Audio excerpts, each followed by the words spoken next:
Sawadee. My name is Thitinan Pongsudhirak. I'm a professor and director of the Institute of Security International Studies at the Faculty of Political Science at July here. It's my pleasure and honor to be with you today. I'm sorry that we cannot be together in person, but video conferencing is the next best thing, so we'll do what we can. This is a fascinating topic that we have today for the conference. Asian melting pot, Asian history through the multicultural perspective. So I think we have a robust audience, and I've titled my own talk as a kind of an era of Asia for Asians, if not now, when?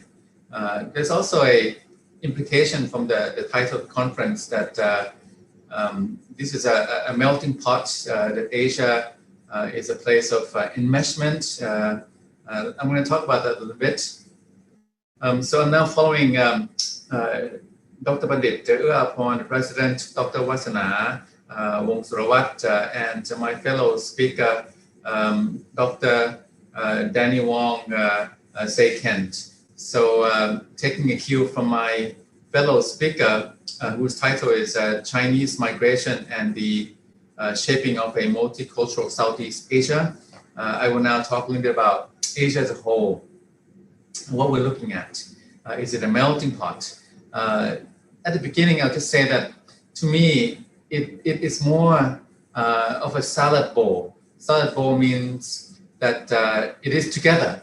Together could be in a pot, could be in a bowl, but it's not a melting process per se, because I think that Asian enmeshment is very strong, very deep, very dense, but at the same time, Asian identity, the Asian distinctiveness and ethno varieties is also very strong and resilient over the centuries. I just have three slides, not a PowerPoint, just three illustrations to show you perhaps how we could frame Asia in perspective in an Asian context.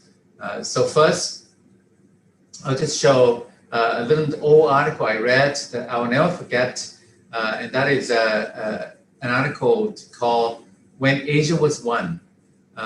This is an article by Nayan Chanda, and if you Google this title, Nayan Chanda used to be the editor of the defunct Far Eastern Economic Review. In its heyday, in the 80s, 70s, 80s, and 90s, the Far Eastern Economic Review was the economist of Asia. It was the most well-read and very insightful, very incisive, full of great journalists who've gone on to great things. Nayan Chanda was the editor at that time. Subsequently, he went to live in the US, and I think he works at Yale University now, or at least has been. But he wrote this piece some years ago, and it began with a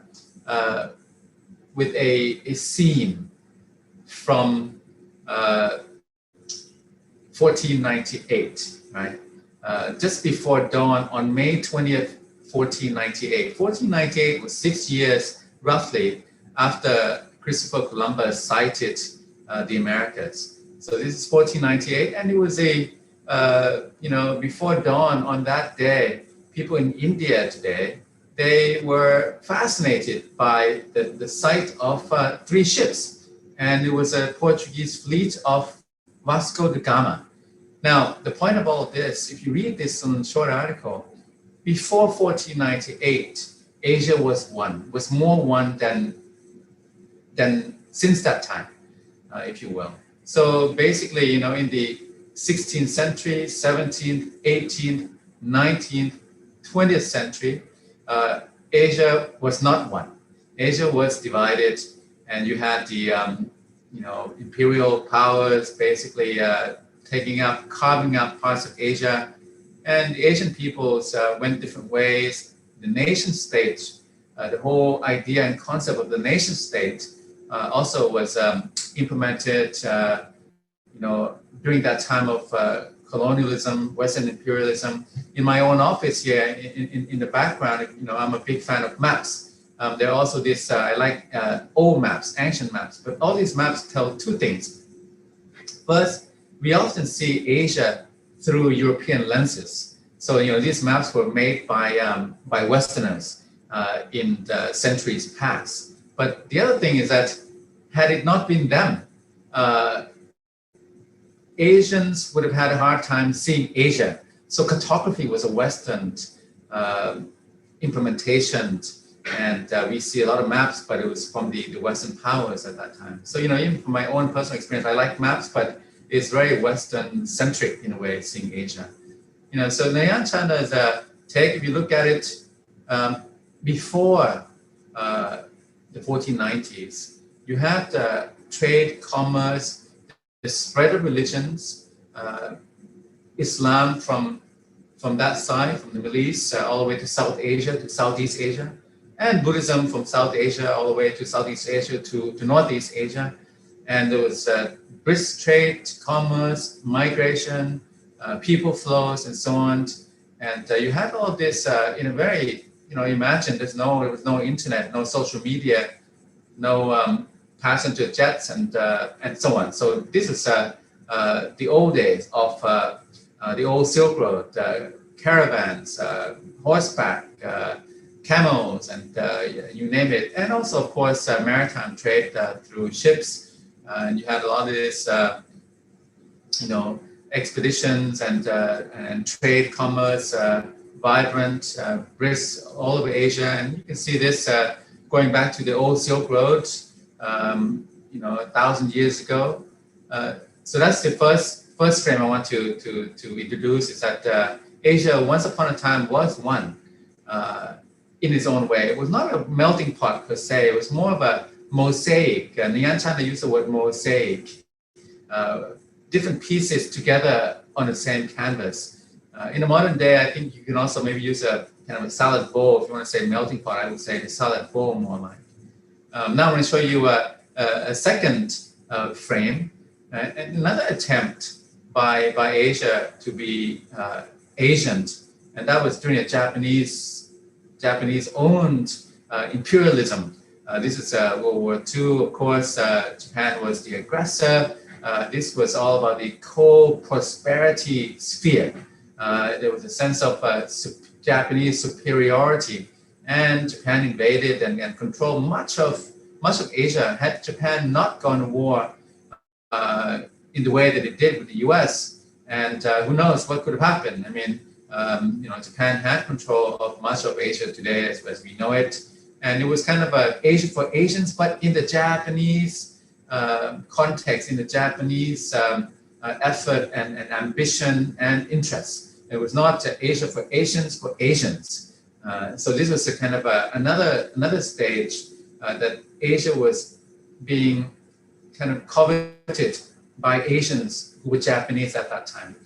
Now I'm going to show a third frame, and this third frame has to do with the modern day Asia for Asians, and this would be the Chinese Belt and Road Initiative, BRI, and you know a lot about BRI already, of course. There's a overland route from China to Europe, and there's a maritime route following Zhang He's expedition way back in the early 17th century, early 15th century, in fact. And you can see, the BRI doesn't go to Latin America. It goes to East Africa, yes, much like the old Chinese expeditions in ancient times. So to me, the BRI is the modern day, the latest quest to have Asia for Asians, and it's being led by the Chinese. And BRI, if you take a closer look, between the two overland routes, the overland belt, and the maritime Silk Road, between the two, there's some spaces in the middle, and those spaces are filled with 6 corridors. Myanmar, for example, Myanmar-China Economic Corridor, Pakistan, another one, Mongolia, another one, but around here in Thailand, this would be called the SICPEC, China, Indo-China Peninsula Economic Corridor, CICPEC. And the train from Kunming to Vientiane, which will be finished late this year, will be the first leg of that SIGPEC. And by design, it's going to connect to Nong Khai in northeast Thailand, all the way to Bangkok, and eventually, according to plan, all the way down to the Malay Peninsula, ending in Singapore. So this is kind of the corridor that we have here in mainland Southeast Asia, connecting with China. But what this map shows is that this is Asian for Asians who are Chinese, and it is consistent with the notion of the Asian century. But some people are saying maybe it's a Chinese century. So China is all over the place, and the question for us today is that will this succeed? Will China succeed in implementing BRI, which was conceived during President Xi Jinping's rise to power, 2012, 2013, it was announced. And since then, it's made a lot of headway, but it's also been controversial. There's allegations and perceptions of China creating entrapments. This is debt diplomacy by lending money to a lot of recipient countries who cannot pay it back. Laos, for example, is heavily indebted. This Lao railway between Kunming and Vientiane is something like $6 billion for about 414 kilometers thereabout. And Laos' economy is heavily indebted. Last year, it almost fell into default, a sovereign debt default. Laos is beholden to China. It's seen now as a China debtor nation, but also a kind of a China client state. To an extent, you might say the same for Cambodia in a way. There's no Chinese rail going to Cambodia as yet, but there's heavy Chinese tourism investment. Certain places in Cambodia is predominated by Chinese. So, you can see China is trying to have its way with BRI, and to me, BRI is kind of China's manifest resurgence. Now, what does that mean, manifest resurgence? It's analogous to the Americans, the US manifest destiny. In the early 19th century, 1820s, the US had the notion of this manifest destiny of westward expansion, that it would be a continental power, the Monroe Doctrine at that time. The US felt that it had the right to dominate the Western Hemisphere at that time, North America, the Caribbean, eventually Latin America. So for China, this manifest resurgence, there are two elements to it. One, there's a sense of entitlement that China used to be great, and this is China's reclaiming its old greatness. It's regaining its greatness again. So there's a sense of entitlement. It has a right to, because it used to be great before. It only has declined, or it's been kind of taken over the last couple of centuries. But before that, 1,000 years ago, China was ascendant. It was paramount in the region. It had the old Silk Road. It was a big power back when America didn't even exist at that time. Second component is a sense of inevitability. It's not just that China is entitled to regain its greatness, but China also, it's inevitable that China's rise would lead to greater things. And I think if you look at the map, it's exactly more or less matches the old Silk Road and the maritime expeditions of ancient China. So this is what I mean by kind of that manifest resurgence. It has a right to reclaim greatness, and it's inevitable that China will be great again. And we're seeing it. So the next question for us is, well, will this work for China? Will the other Asian countries accept China's rise and China's reclaim greatness and the BRI? The jury's out, and there's a lot of dynamics on the ground. I think also the COVID-19, the pandemic has disrupted China's momentum on BRI. China was making headways and forays into South Asia, Africa, parts of a lot of Southeast Asia, of course, even to Oceania. The Belt and Road is everywhere, and it's also an infrastructure project that much of Asia needs. Asia needs infrastructure investment. So China has come up with the Asian Infrastructure Investment Bank, for example, that is going to partly finance the different projects, various projects of BRI. So we're seeing China projecting its power based on its ancient glory. The West, on the other hand, is in relative, this is a big controversy, whether it's West in decline or not, the US in decline or not, and whether this 21st century will still be the American century, Asian century, or Chinese century. I think that we cannot decisively say, but certainly Europe and America are nowhere near what they used to be.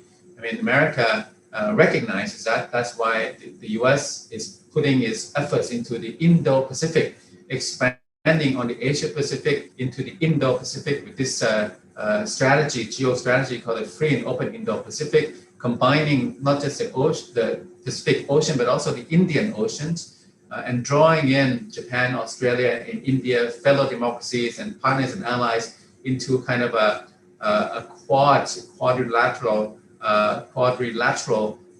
membership, security, dialogue, and cooperation among these four, the Quad being US, Australia, Japan, and India, trying to perhaps push back against China's BRI. And you can see a lot of tension and confrontation now between China and the US, superpower, rivalry and competition. South China Sea is one arena, but also the Mekong region now, the US has come out with the Mekong-US partnership vis-a-vis China's Lancang-Mekong cooperation. In the South China Sea, China has built all these artificial islands and weaponized them. So the US is sending in more naval patrols for freedom of navigation, operational patrols. You see a lot of US-China rivalry and competition. The US also has labeled China as a strategic rival and competitor in its strategy and defense documents. This is official documents. So from the US, you're seeing a lot of pushback. From China, it's ascending, it's rising, it's trying to spread its wings, project its influence through the BRI. For the other countries in the region, it's difficult, it's a dilemma, it's a conundrum how to respond to this. I think that by and large, smaller states would be willing to accommodate China's rise and the BRI to a large extent, but not open-ended. So a lot of the questions that the regional smaller states have is that China's rise is not doubtful, for sure it's happening, but to what extent, where is the limit? And here is when you have the tension between the US, but also from Japan, Australia and China having a lot of difficult issues in bilateral relations, and also India. So they're adding to the mix, and I think they're spoiling, undermining China's BRI plans. So for Asia, for Asians, in the conception of the BRI and China, I think it will not be easy. And it's a pity because Asia has never, not since the late 1490s, since Western imperialism, Asia has never come into its own, has never been on its own footing again. And it's tried, the Japanese attempt obviously did not work.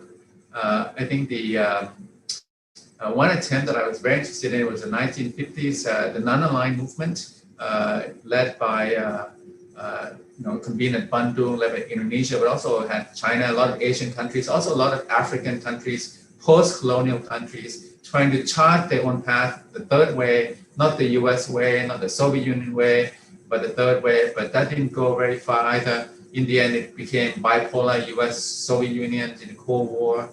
And now we're seeing another attempt with the BRI, whether Asia can be for Asians who are Chinese. Well, the answer, I think, whether this happens or not, will depend a lot on the Asians, whether they can organize. One way of organizing, we've seen ASEAN as a kind of the central convener with ASEAN centrality, grouping the smaller states, 10 smaller states in Southeast Asia into a grouping to try to be a broker, a bridge, and a buffer between the superpowers.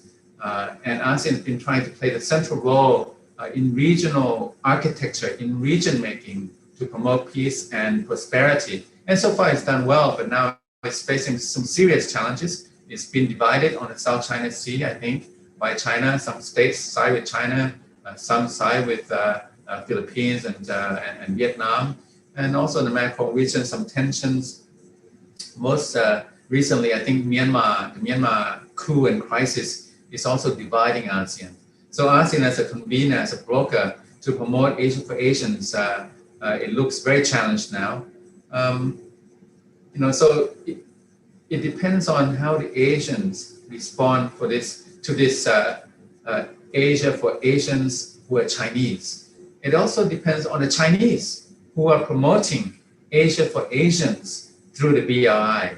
I think that it behooves the Chinese leadership, is in their interest to try to reassure, to try to find ways with finesse, diplomatic finesse, geostrategic nuance, to try to persuade Asian countries, smaller states especially, that China is a benign superpower, that it intends to take up a superpower leadership role, not at the expense of smaller countries. This is not another kind of Chinese attempt to dominate, but Chinese attempt to return to the past that we once had when we had the kind of the tributary system, the old tributary system, where China kind of had its imperial seat, imperial center recognized by its neighbors as such, and enjoying trade and commerce. And on the trade and commerce and investment and tourism, you can see that there's a dramatically growing intra-Asian trade and investment and tourism. This is the basis of Asia for Asians really going forward. But whether China is self-enlightened, whether China can find ways to persuade other Asians to recognize and buy into the Belt and Road Initiative, the geostrategy to reclaim China's glorious past for the benefit of all Asians, not just the Chinese, not for dominance, but for shared interests, shared future. If the Chinese can do that, then I think we could find maybe a new frame, a new modality for the first time since 500, 600 years ago, if not 1,000 years ago, where Asia can be one again, where Asia could be for Asians who are Chinese, but who want to bring along the rest of Asia, not to dominate them, but to promote peace and prosperity with them. It's a tall order, and so far, China has not done a good job in assuaging and persuading, convincing other Asians to buy in. But there's still time. So on that note, I don't want to go on too long. We've seen Asia used to be one. Can Asia be one again? If it does, if it is to be, then it'll be more of a, I think, salad bowl. But a salad bowl that works, there can be a lot of Asian distinct identities, ethnographies, but yet still in the same bowl. A lot of cooperation, dense and deep enmeshment. And if this can happen, we will be going back to the past. We will be going back 1,000 years. And Asia could be for Asians in that way. Thank you very much.